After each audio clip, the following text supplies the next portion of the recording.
कहते हैं कुछ कहानियां हंसी से नहीं आंसुओं से जन्म लेती हैं। कुछ किरदार दुनिया को मुस्कान दिखाते हुए भी अंदर से हर पल टूटते रहते हैं। और कुछ खामोशियां इतनी गहरी होती हैं कि इंसान पूरी जिंदगी उन्हें सिर्फ महसूस करता है पर कह कभी नहीं पाता। आज मैं आपको एक ऐसी ही लड़की की कहानी सुनाने जा रहा हूँ। सुप्रिया, एक मासूम सी लड़की जो अपने दर्द को अपनी चुप्पी में छुपाकर हर दिन दुनिया को मुस्कुराहट देती रही, लेकिन उसके अंदर कुछ टूट चुका था, बहुत गहरा। सुप्रिया की कहानी शुरू होती है एक छोटे से शहर की एक बेहद साधारण सुबह से।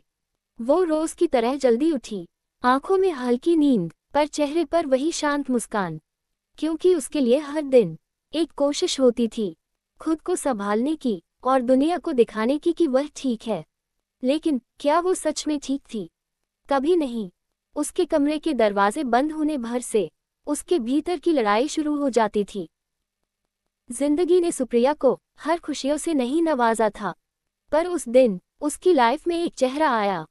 आरव, हल्की दाढ़ी, शांत आंखें, धीमी मुस्कान और सबसे जरूरी एक ऐसा अंदाज जो किसी भी लड़की का दिल पिघला दे। वह लाइब्रेरी में कोने वाली सीट पर बैठा था। किताब खुली थी पर नजरें किताब पर नहीं, सुप्रिया पर थीं। सुप्रिया ने पहले सोचा ये बस एक संयोग है, लेकिन नहीं।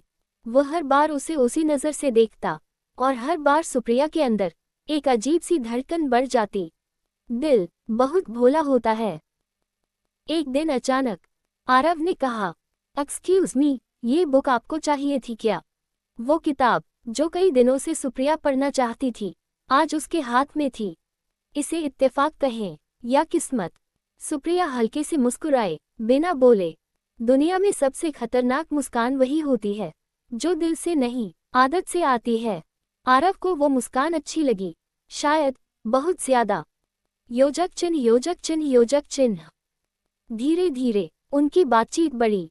व्हाट्सएप, कॉलेज कैफे, लाइब्रेरी के कोने और कभी कभी छोटे छोटे टहलते हुए रास्ते। आरव कहता, तुम बहुत अलग हो सुप्रिया, और सुप्रिया बस इतना कहती, क्यों? उसके क्यों में अविश्वास था, डर था और एक अधूरी कहानी भी। पर आरव को इसकी फिक्र कहाँ थी। उसके लिए सुप्रिया एक नई दिलचस्पी थी, बस इतना ही। सुप्रिया ने बहुत कुछ झेला था। एक टूटा हुआ परिवार, रोज की लड़ाइयाँ, एक माँ जो खुद को संभालते हुए अपनी बच्ची को भी मजबूत बनाना चाहती थी, और एक बाप जो शराब में डूबकर हर रात घर को नर्क बना देता था। ऐसी रातें जिनमें बच्चों की चीखें नहीं होती, बस खामोशियां होती हैं। ऐसी खामोशियां जो इंसान को उम्र से पहले बड़ा कर देती हैं। पर सुप्रिया ने ये सब कभी आरव को नहीं बताया, क्योंकि वह जानती थी कुछ दर्द लोगों को नहीं बताए जाते, वे बस अपने हिस्से की चुप्पी में रखे जाते हैं। कुछ हफ्तों तक सब परफेक्ट चल रहा था, लेकिन फिर आरव बदलने लगा। कॉल्स मिस, रिप्लाई देर से, बहाने बढ़ते गए। सुप्रिया ने पहले सोचा शायद वह व्यस्त है, लेकिन दिल ने कहा कुछ गलत है। गलत तो बहुत था, बस देखने की हिम्मत चाहिए थी। बारिश होने वाली थी, हवा थोड़ी तेज और पहले से ज्यादा भारी। सुप्रिया लाइब्रेरी से बाहर आई और अचानक उसे आरव दिखा, किसी और लड़की के साथ, बहुत करीब। लड़की उसके कंधे पर सिर रखे हंस रही थी। आरव उसे देख रहा था, वैसे ही जैसे कभी सुप्रिया को देखता था। सुप्रिया की सांसें रुक गईं, वह वहीं खड़ी रह गई, भीगी, खामोश और टूटी हुई। कुछ सच ऐसे होते हैं जो इंसान को उसी पल अंदर से खत्म कर देते हैं। रात को सुप्रिया ने पूछा, आरव, वो कौन थी? आरव हंसकर बोला, तुम बेवजह सोचती हो। धोखा देने वाले हमेशा हंसते हुए झूठ बोलते हैं, क्योंकि उन्हें मालूम होता है सामने वाला उन्हें सच समझ लेगा।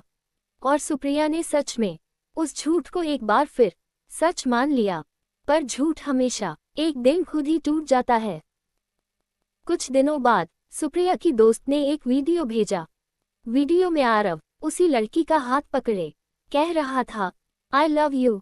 और फिर सुप्रिया, वो बस टाइम पास थी, टाइम पास, बस एक शब्द, पर वह शब्द सुप्रिया के दिल में हजार चाकू बनकर घुस गया।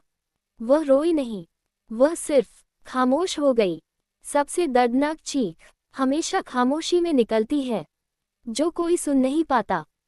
अगले दिन उसने आरव से पूछा, मैं तुम्हारे लिए क्या थी? आरव ने कहा, तुम अच्छी हो, पर मेरे टाइप की नहीं। बस इतना ही काफी था। सुप्रिया के अंदर बचा आखिरी विश्वास भी तोड़ने के लिए। वह बोली, गलती मेरी बस इतनी थी कि मैंने तुम्हें सच्चा समझ लिया और फिर चली गई, हमेशा के लिए। सुप्रिया कई दिनों तक अपने कमरे में बंद रही। ना किसी से बात, ना बाहर निकलना, ना खाना, ना सोना, बस दीवारों को देखना और खुद को कोसना। कभी वह खुद से पूछती, क्या मुझमें कुछ कमी है? क्या मैं प्यार के लायक नहीं? क्यों हुआ ऐसा मेरे साथ? लेकिन जवाब कभी नहीं आया, क्योंकि गलतियां हमेशा गलत इंसानों की होती हैं। टूटते हम जैसे लोग हैं। कुछ हफ्तों बाद वही सुप्रिया जो टूटी हुई लगती थी, आज नए रूप में खड़ी थी। उसने खुद से कहा, जिसने मुझे धोखा दिया उसकी वजह से मैं खुद को क्यों खत्म करूं? और यही वह दिन था जब सुप्रिया ने खुद को दोबारा उठाया। धीरे धीरे उसने अपनी पढ़ाई पर ध्यान दिया, अपने सपनों को फिर से जिया, खुद को फिर से प्यार किया। वह वही सुप्रिया थी, पर अब पहले से ज्यादा मजबूत। कई महीनों बाद लाइब्रेरी में फिर वही चेहरा, आरव, उदास, थका हुआ और पूरी तरह टूटा। वह धीरे से बोला, कैसी हो? सुप्रिया मुस्कुराई, एक शांत पर मजबूत मुस्कान।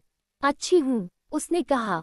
आरव बोला, वो लड़की, उसने मुझे धोखा दे दिया और फिर मुझे तुम्हारी याद आती है। सुप्रिया ने उसकी आंखों में सीधा देखा और बोली, मौका उन लोगों को दिया जाता है जो गलती करते हैं, धोखा देने वालों को नहीं। फिर वह मुड़ी और चली गई, बिना पीछे देखे, बिना टूटे, बिना रुके, क्योंकि कभी कभी छोड़ देना ही जीत होता है। सुप्रिया की कहानी यही खत्म नहीं हुई। उसकी चुप्पियां टूटी, पर वो खुद नहीं टूटी। वह अब जान चुकी थी, धोखा अंत नहीं, नई शुरुआत है। और वह शुरुआत उसकी खुद की जिंदगी से हुई, क्योंकि इंसान सबसे ज्यादा मजबूत तब बनता है जब उसे तोड़ने वाली चीज उसकी ताकत बन जाए। सुप्रिया अब सिर्फ एक नाम नहीं,